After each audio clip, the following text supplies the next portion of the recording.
मित्रों, इस कोरोना वैश्विक महामारी के कारण होने वाले कुछ अप्रत्यक्ष नुकसानों की इस वीडियो में हम चर्चा करेंगे।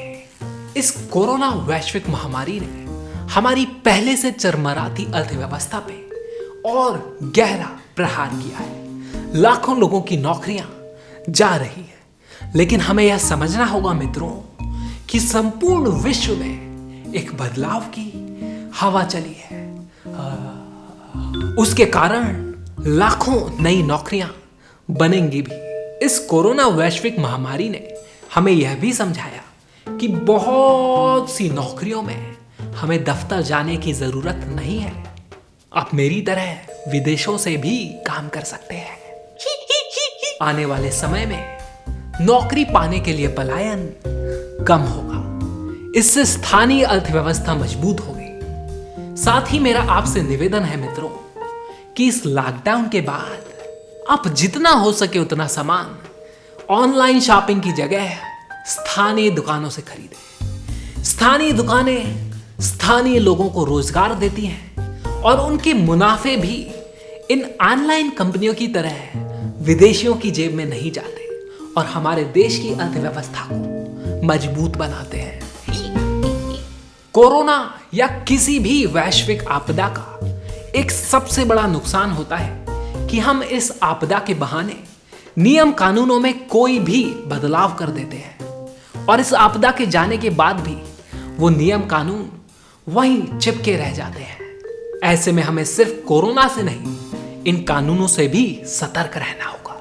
अगर 100 लोगों के कोरोना जांच की रिपोर्ट पॉजिटिव आई तो भी 80% लोगों को कोई लक्षण दिखाई नहीं देगा। लेकिन हो सकता है कि दवाई बेचने वाले उन्हें जबरदस्ती अपनी दवाइयां खिलाना चाहेंगे, बेचना चाहेंगे।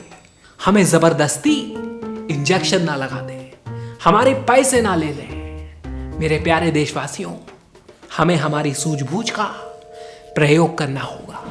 मित्रों, कोरोना लॉकडाउन में आपको अपने घर परिवार सभी लोग तरह तरह के काढ़े पिलाने की कोशिश करेंगे।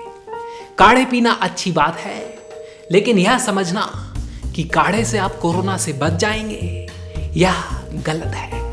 मित्रों, एक बात सदा स्मरण रहे कि कोरोना आपको कोई जबरदस्ती नहीं देकर जाएगा। आपको अपनी स्वच्छता का और सामाजिक दूरी का स्वयं ध्यान रखना है।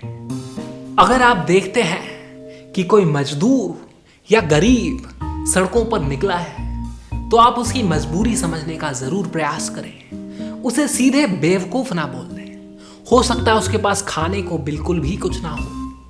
ऐसे में आंख बंद करके उसे बेवकूफ कह देना हमारी बेवकूफी होगी। हम हमारे कोरोना योद्धाओं, डॉक्टरों, नर्सों, सफाई कर्मियों एवं पुलिस के लिए थालियां बजाते हैं, तालियां बजाते हैं। लेकिन वे जब निस्वार्थ भाव से अपनी ड्यूटी करके वापस आते हैं तो क्यों हम उनके साथ अछूतों जैसा व्यवहार करते हैं? यह भी देखा गया है कि कुछ मकान मालिकों ने अपने किराएदार डॉक्टरों को घर वापस आने से मना कर दिया।